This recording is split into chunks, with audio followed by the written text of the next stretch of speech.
You're listening to Pilgrimsgrey Chronicles, top 3 stories of the week. The world's gone strange, but we love a good peek.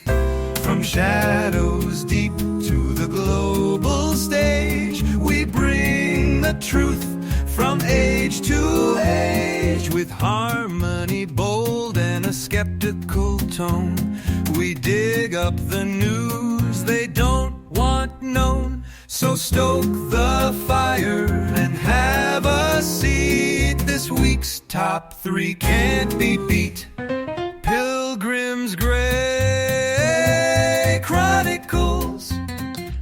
Well, the road that goes ever on winds through long weeks and worn down bones. And sometimes that road leads straight to your favorite chair, or in my case, a favorite couch, a bowl of soup, and an accidental nap that turns into 9 hours of unconscious time travel. Welcome to Pilgrimsgrey Chronicles. Robert Clark, your host.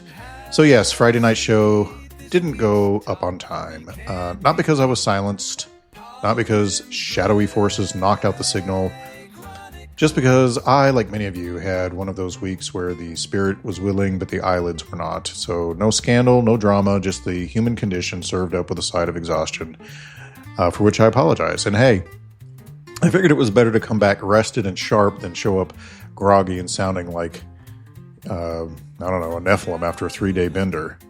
So I appreciate you, and thank you for your patience and your grace, and for walking this crooked little road with me. Tonight's top 3 might be a day late, but it is packed, punchy, and filled with info you're going to want to know. So let's dive right in. Of course, the first story is going to be what you probably have suspected it would be, which is the Epstein list. But I'm not going to go into what everybody else is talking about, because I suspect there's something far more interesting going on. Everybody else is arguing about a list not existing or existing, redacted. You know, how can you redact a list that doesn't exist? They said it existed and then say that it doesn't exist.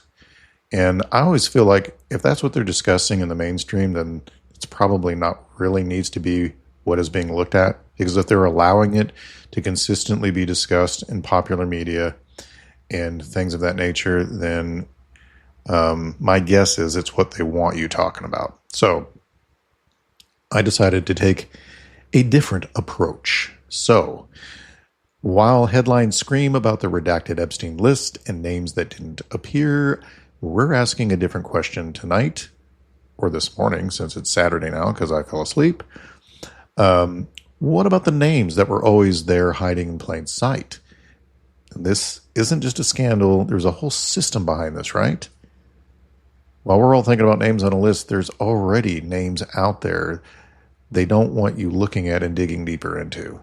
So let's zoom out from the courtroom circus going on right now and focus on the deeper infrastructure that made Epstein's rise and immunity possible, names and institutions that go far beyond the black book.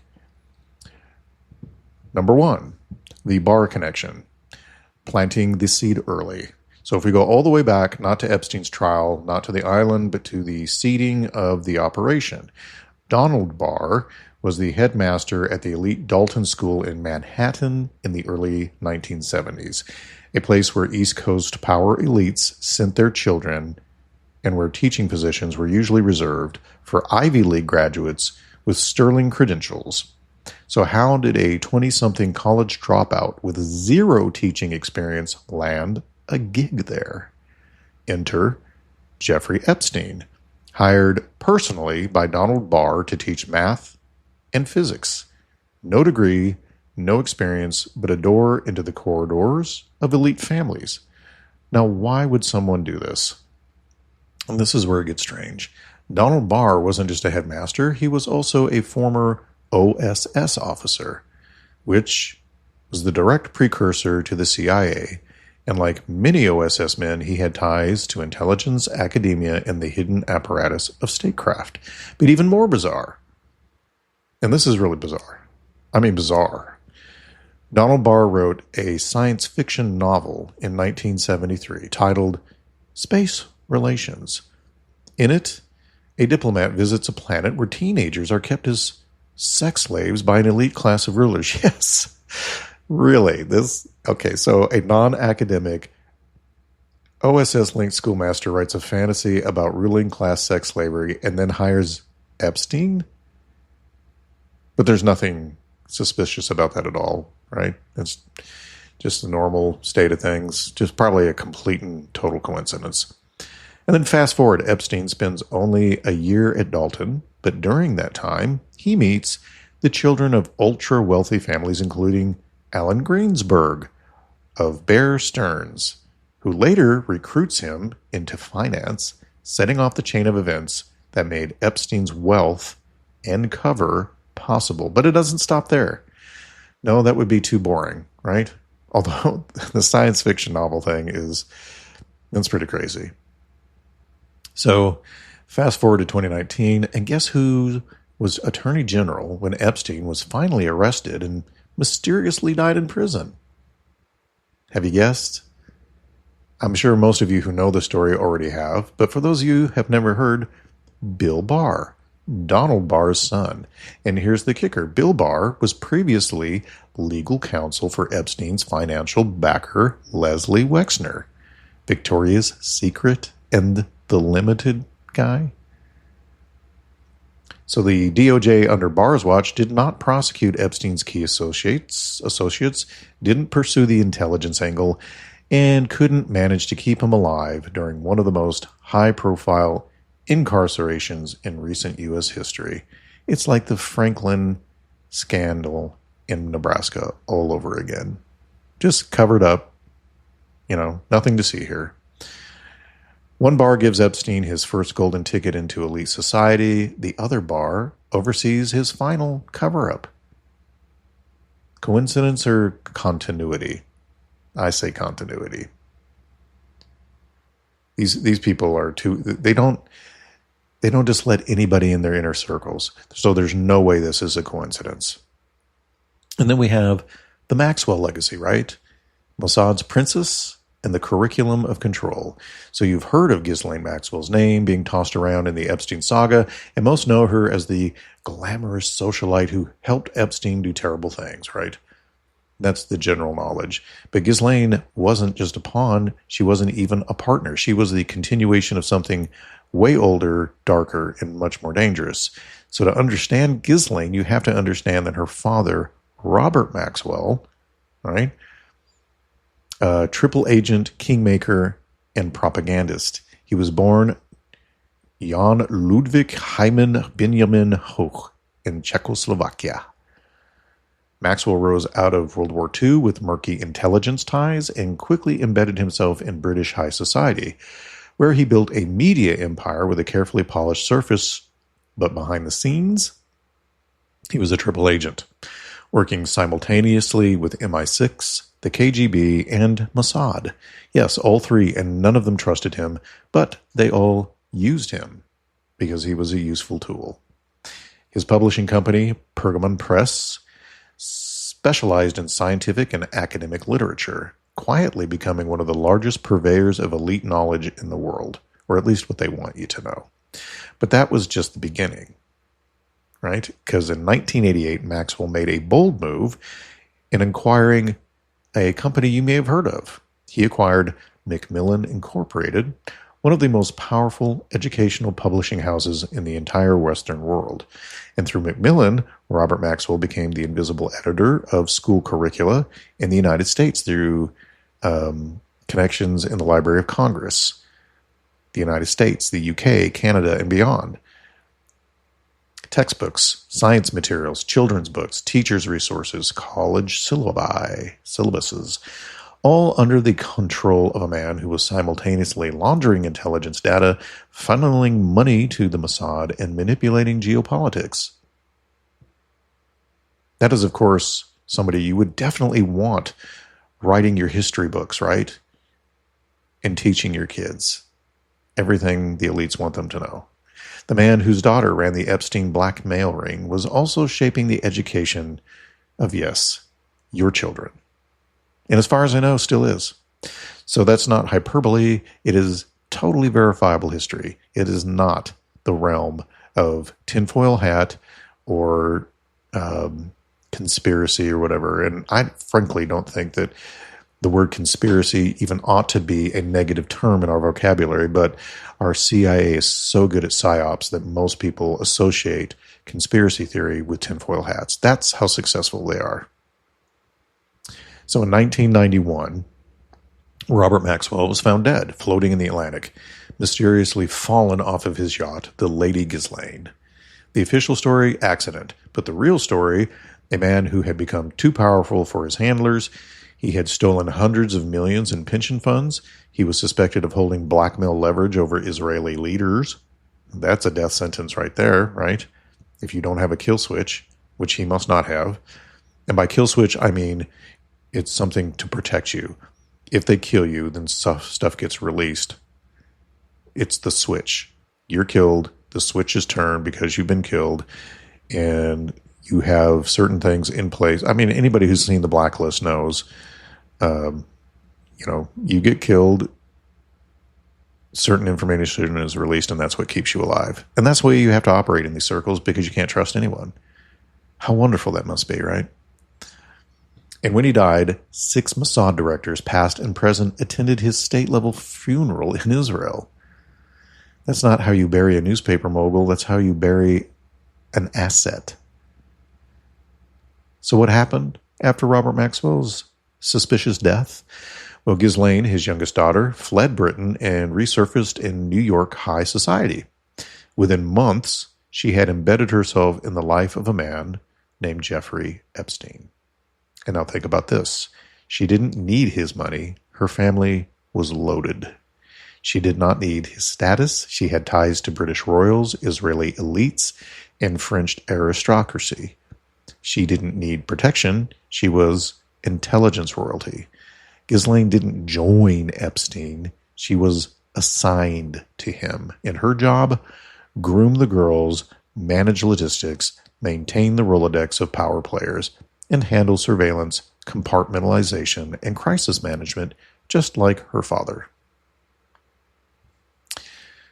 Now, after Epstein's 2008 conviction, Ghislaine pivoted. She launched an ocean conservation nonprofit called the Terramar Project, claiming to protect marine life. Right. But behind the surface, the organization hired ex-military contractors. It received strange donations and grants. It had access to submersible technology and private islands. And some speculate Terramar was a safe house system, a cover for clandestine meetings, data drops, or even trafficking routes disguised as ecotourism. Now, why would the daughter of a Mossad-linked media born need submersibles in remote islands? Because the operation never stopped. It just went digital, global, and more elite, and it's easier to hide on an island where surveillance becomes far more difficult. So really, the story isn't just about sex, it's systems of control. The Epstein network wasn't about perversion. That was just a tool utilized to exploit weak men. The real purpose was for blackmail leverage, education for indoctrination, nonprofits for movement and laundering, tech and science connections for influence. From Robert Maxwell shaping the textbooks to Ghislaine shaping the social networks, this family didn't just operate in the shadows, they helped cast them. Robert Maxwell controlled what we learned, and Ghislaine Maxwell controlled who got compromised. And the two of them, decades apart, worked for the same masters. Not a scandal, a system that's still in operation today, operating with governments. And if you don't believe that, RFK just recently mentioned that DHS has been involved even in the United States with child trafficking, our own government. And all people can say is, hey, what's on Netflix tonight? Your government is selling and assisted in the selling off of children to be raped by rich, powerful men. And we don't blink. We just keep on going on. And not just sex slaves, but all kinds of disgusting things. Body parts, rituals, you name it.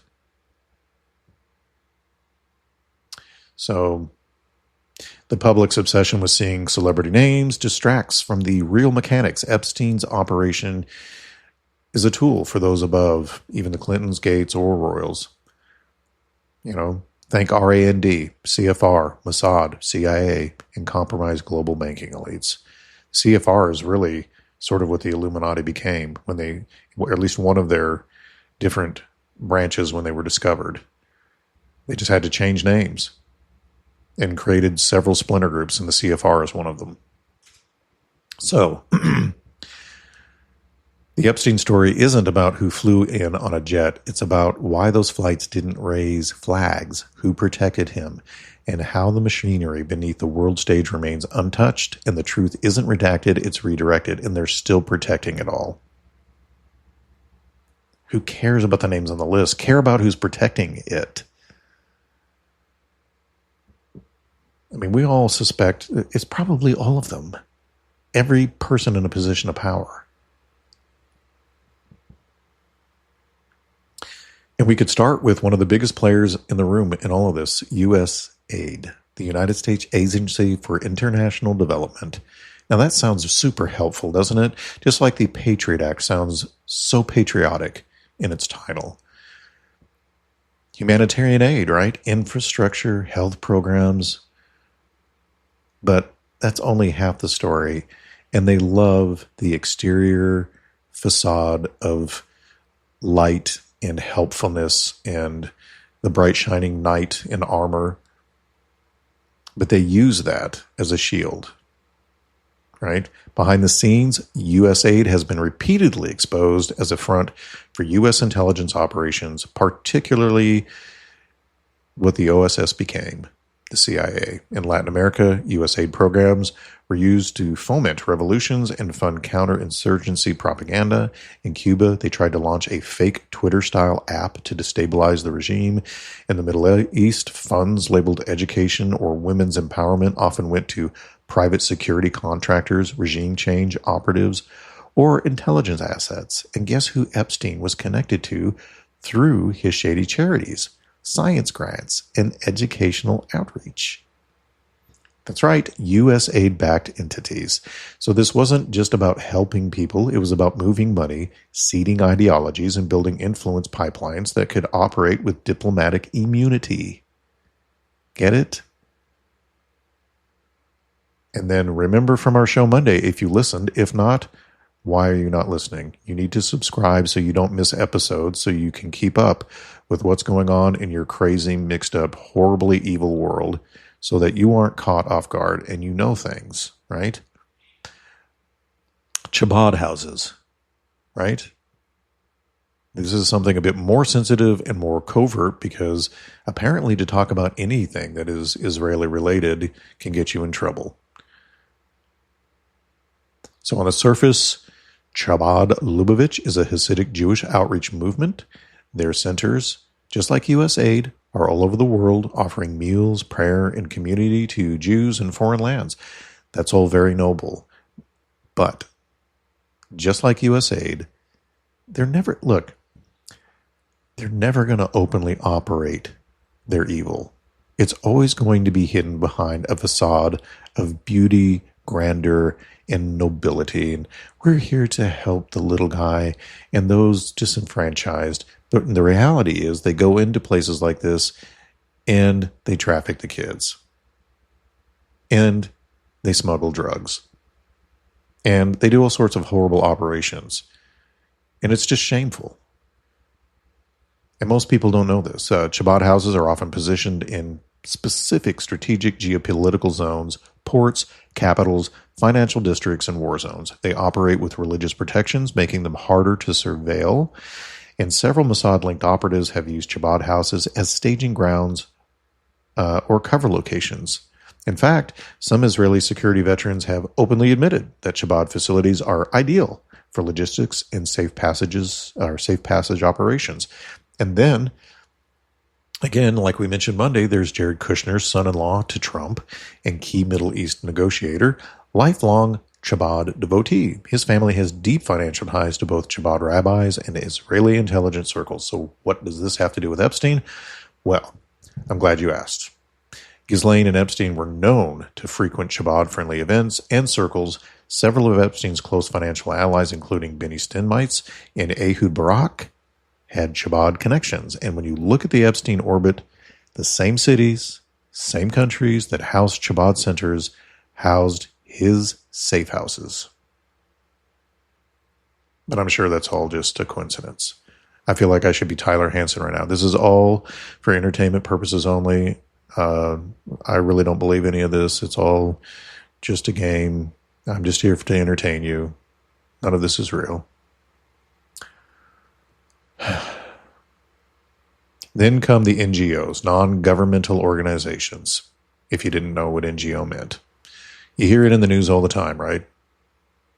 The cloak of virtue, NGOs, every crisis zone, every war-torn country, every refugee crisis brings with it a flood of NGOs. Have you ever wondered why? But many of them aren't just bringing food and medicine. They're bringing ideology, intelligence, and access. And here's how it works. You have a fake or shell NGO.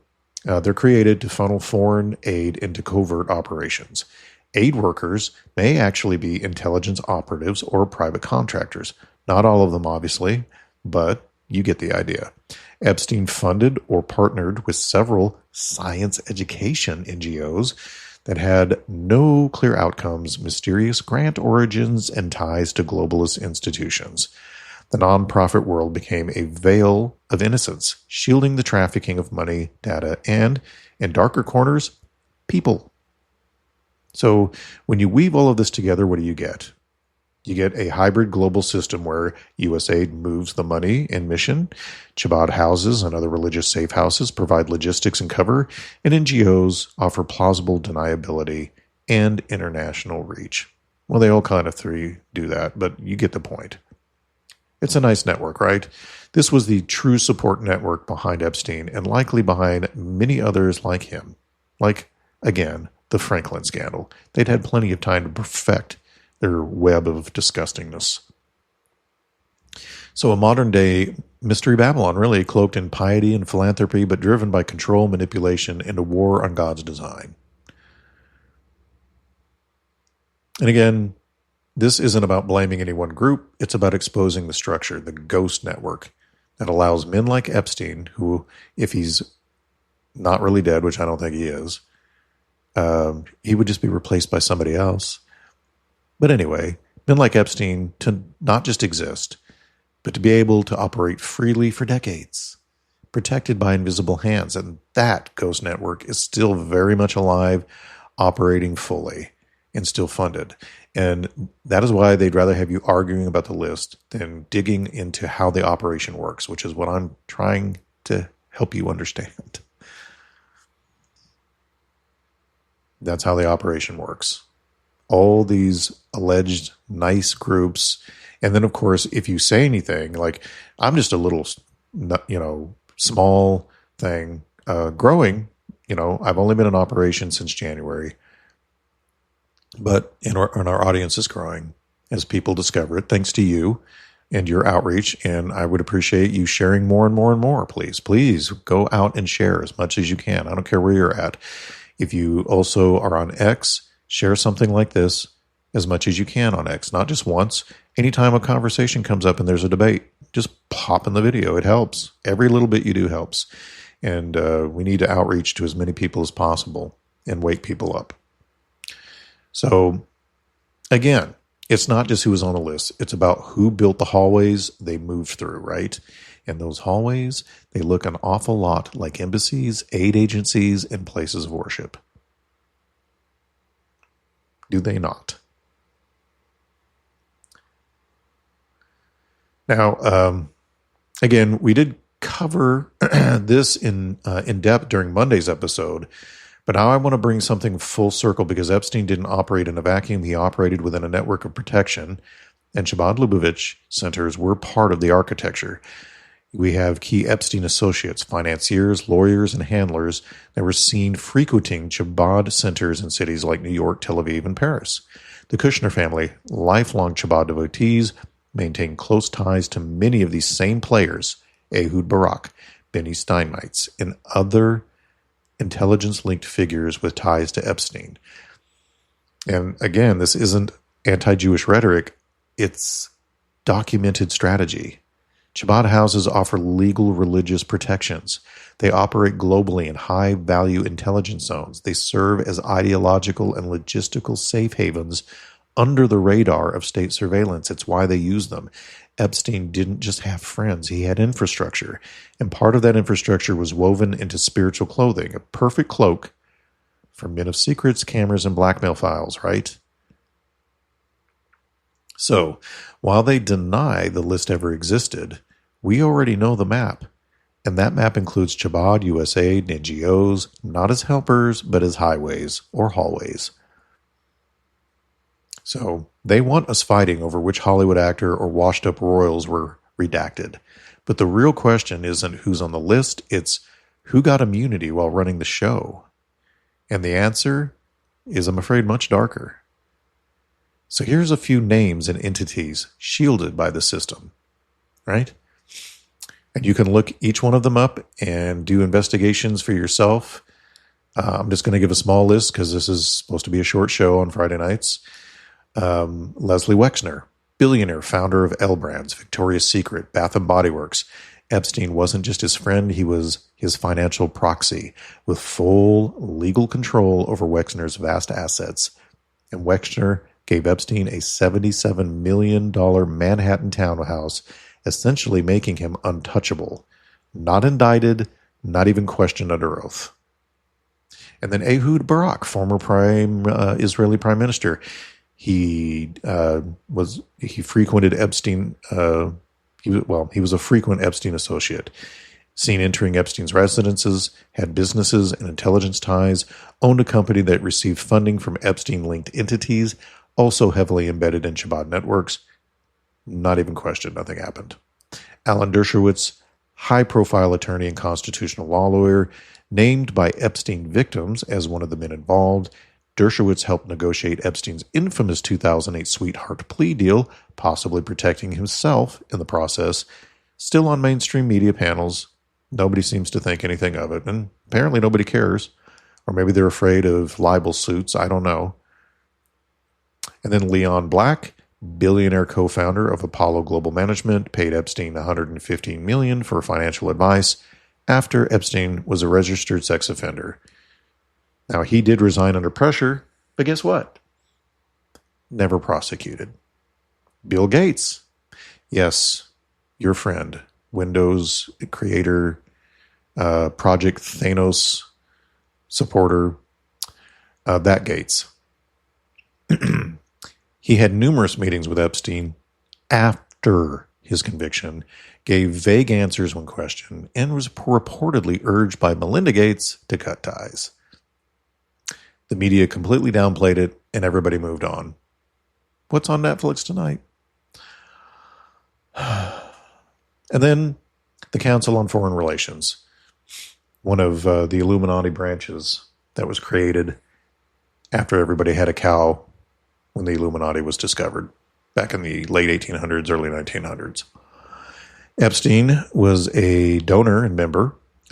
Why would a philanthropist with no academic credentials be a welcome patron to the most powerful foreign policy think tank in America? Because he could provide leverage through sex slaves, that's why, and compromise people. So Rand Corporation and the Brookings Institute. Epstein funneled funds into these elite think tanks, which influenced defense policy, AI development, and global governance. The institutions never returned the money.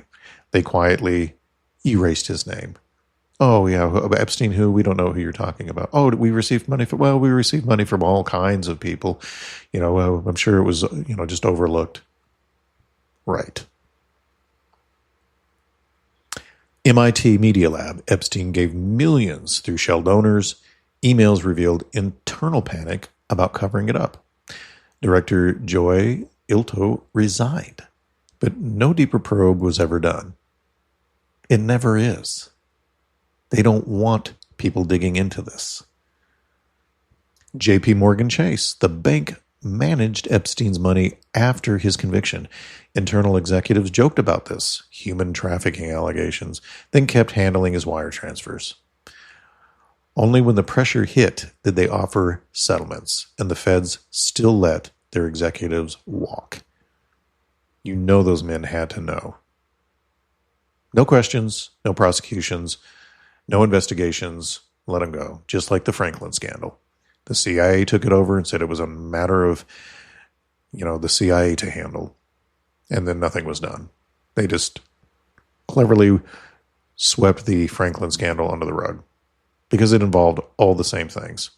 Money laundering, child sex trafficking, selling children for body parts, slavery, whoever wanted to buy them. They didn't care. So these aren't party guests. These are architects. The list isn't missing. It's just above our pay grade.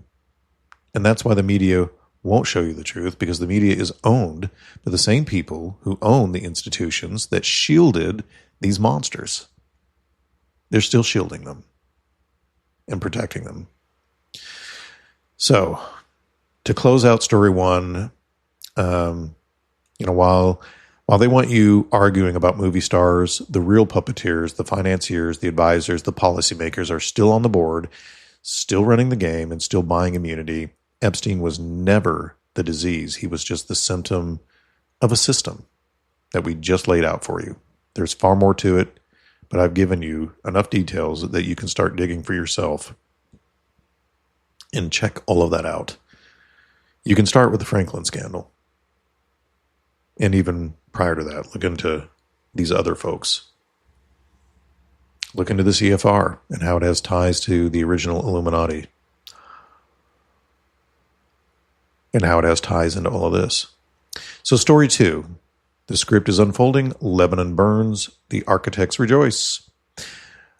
This week, missiles lit up the skies over southern Lebanon. Sirens howled in Haifa. Israel's Air Force struck deep, and Hezbollah answered with fire. But this wasn't just another border clash. It was a scene from a play written a long time ago, a war design not just predicted. The question is, who's directing the stage? So, Israel launched major airstrikes into southern Lebanon, targeting Hezbollah weapon depots and tunnels. One strike killed Hezbollah commander Hussein Ali Muzar, one of the group's most senior regional leaders.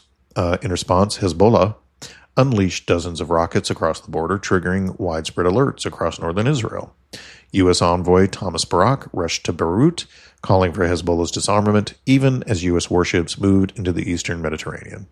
Israeli escalated further, launching a targeted assassination of a Hamas figure in Tripoli, deep inside Lebanon, far from the border. And these weren't random outbursts, they were ritual provocations, and they look exactly like a blueprint first revealed nearly 150 years ago. And what do I mean by that? Well, the shadow strategy behind Albert Pike's 3 world wars.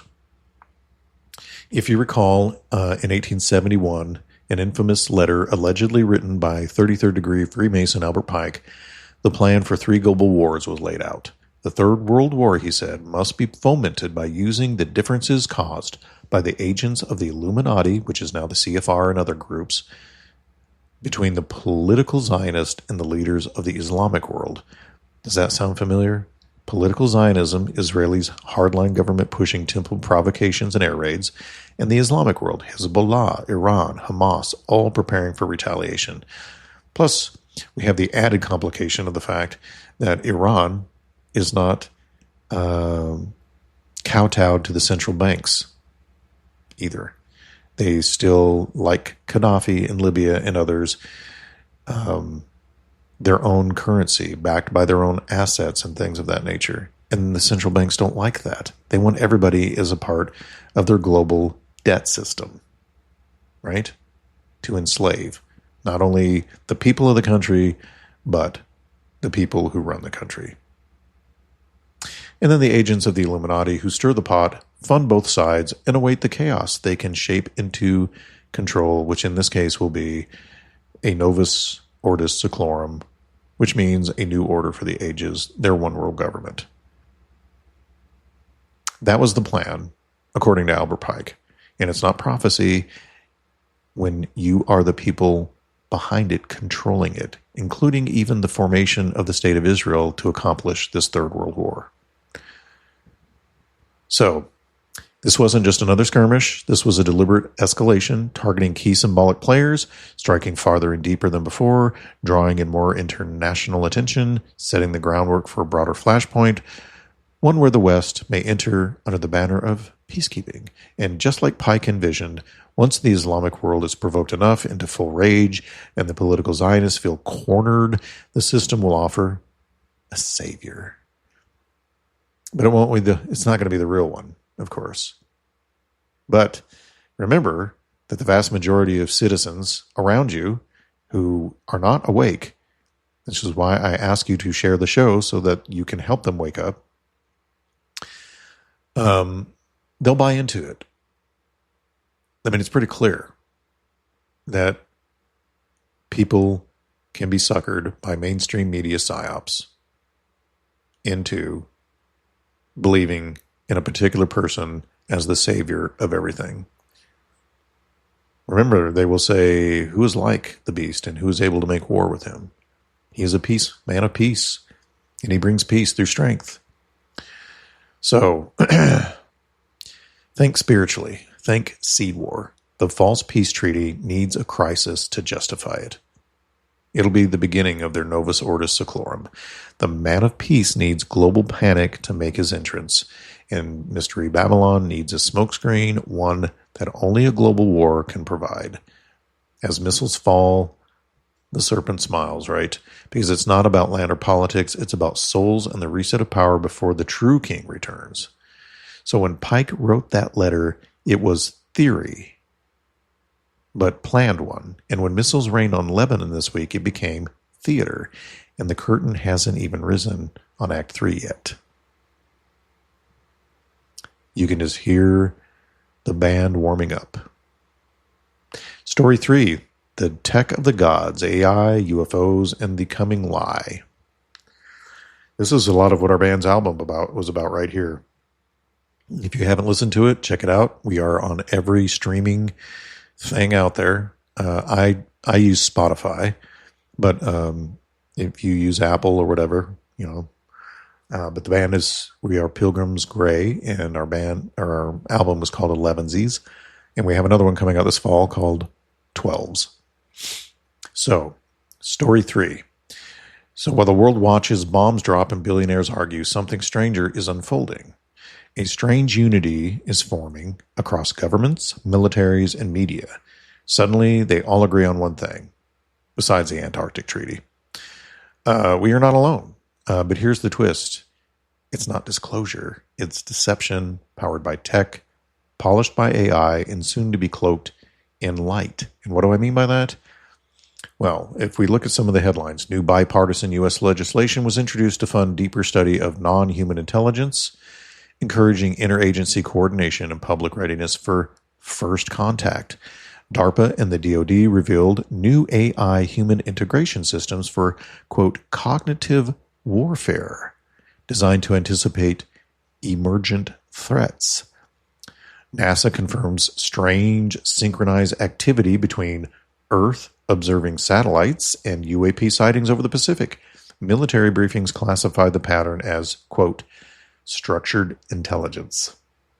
And a faith and science coalition of rabbis, Jesuits, and AI ethicists, that's interesting, met in Geneva to discuss theological implications of alien contact. It's not just fringe anymore. This is mainstream manufacture. So, the old gods wear tech now. In the days of Noah, they came down as gods and literally walked among us for quite some time, before and after the flood, right? The Watchers teaching forbidden knowledge, altering the image of God and taking what they pleased. Not just us, though. The animals God designed, his vegetation, all of it, the entire system, they were making it and remaking it in their image. Which is why I find the term Build Back Better interesting, because I think it's a slogan inspired by these little g gods. They're always thinking, build back better than what God had designed, right? So today, They won't need to descend. They'll upload. AI is the new oracle. The messengers will speak through glowing screens, synthetic voices, autonomous drones, proving their wisdom, their power, and their ancient presence. And when they reveal themselves, right, they'll say they made us. They'll say they left, but now they've returned. And they'll say they can fix the war, the environment, and even your soul if you let them in. Right? We can see this foundation being laid all throughout culture, media, stories, movies, books. But of course, they won't be aliens. They'll be the same spirits wearing new flesh crafted in silicon and deception. Just like the Watchers descended before the flood to corrupt humanity's purpose, these modern avatars are prepared to unveil a digital false gospel, AI savior systems that offer peace through control, hybrid human enhancements promising ascension, and they will be ascensions. You won't believe what's coming technology-wise. Restoring sight to the blind, lame being able to walk again, possibly even living forever through the upload of your consciousness and downloading it into something else. Either another human clone or some sort of mechanical body that will never waste. But you might be at some point seeking death but unable to find it. At least that's what Revelation warns. And then UFO craft and beings that appear in synchronicity with global chaos. One religion to unify all others under a cosmic umbrella. It will feel very real, and it will be beautiful, and it will be scripted. So this week's headlines trace back to the same institutions we've exposed. The CFR, RAND Corporation, MIT, World Economic Forum, all pushing AI spirituality and transcendent governance. Jesuit scholars and Vatican astronomers, the same ones who declared they'd baptize an alien, are now writing theology for NHI integration. And DARPA and the Pentagon are designing cognitive warfare interfaces that bypass reason and speak straight to instinct. And where are they all pointing? Toward a revelation of beings from the sky. But they're not arriving. They've been invited, and many of them are already here helping them to plan this big pile of steaming Barbra Streisand. Yes. I like that phrase. They'll come not as demons, but deliverers. They're not going to have horns, but instead halos. And the world will worship them. We already know this. They'll be worshipped, praised. Everybody will be astonished by the miraculous things that will be presented to them. Signs, wonders, massive technology, an explosion of all seemingly good things. And of course, they'll speak fluent AI, wear bodies of light, and offer peace in exchange for your humanity. But it's not salvation, it's surrender. Don't surrender to it. Anyway, if you've made it this far down the road with me, first off, thank you. This journey only works when we travel together, right? But if you want to make sure you don't ever miss another twist in the path, then here's what you can do. Tap the bell if you're on YouTube. It tells the watchtower you want to hear when the next dispatch goes out, right? If you don't hit the bell and subscribe, you're not going to get the next episode notification. I know we're Monday, Wednesday, Friday, 9 p.m. Central Standard Time, but it's good to get the notification because sometimes there's things that come out occasionally that we're not expecting. For instance, I'm doing an interview tomorrow at 1 o'clock, and I'll share more details when it comes out. I'm being interviewed, I should say, on somebody else's radio show. And we'll be posting that either this week or next week. But if you don't subscribe, you're not going to get these notifications. So you can leave a 5-star review on your podcast app. It helps more wanderers find the trail, right? Every time you leave a 5-star review, it tells the algorithm that more people want to see this and it's a good show. And so what winds up happening is more people will eventually see it and hear it. It takes 10 seconds, if that. And it will be you doing your part to help wake people up. Even if it's just a small thing, it's an incredibly helpful thing. And again, if something in tonight's episode stirred your spirit, challenged your thinking, or confirmed what you've long suspected, then please share it with a friend who's ready to hear it. Or maybe even share it in a debate you're having online on X or Twitter or any other social media and spread the word that way. Instead of having to type out a long argument, just say, hey, you need to listen to this and provide the link in your comment, right? And I'll be happy to handle it when they email me and tell me what a stupid douchebag I am for believing this. And I'll patiently say, well, that's interesting. Why do you feel like I'm a stupid douchebag? Could you specifically point out what it is I've said that makes you feel I'm a stupid douchebag? Because I try to be patient with people and understand where they're coming from. So we're building something here, slow, steady, and with eyes wide open. There's always more room at the end for more pilgrims, right? And I'd love to see you back at the fire for the next one, right? Until then, keep your lamp lit and your sword close. And guess what we have for you today? I have worked out another song because some people have said that the Dwarven song, though they liked it, is kind of sleepy.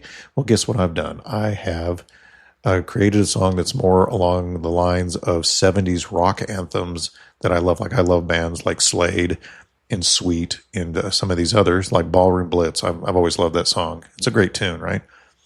And I might play it in the studio today. I don't know, just for fun. And so hopefully you will like this new outro for Friday night. Here it is. I hope everybody has a fantastic weekend.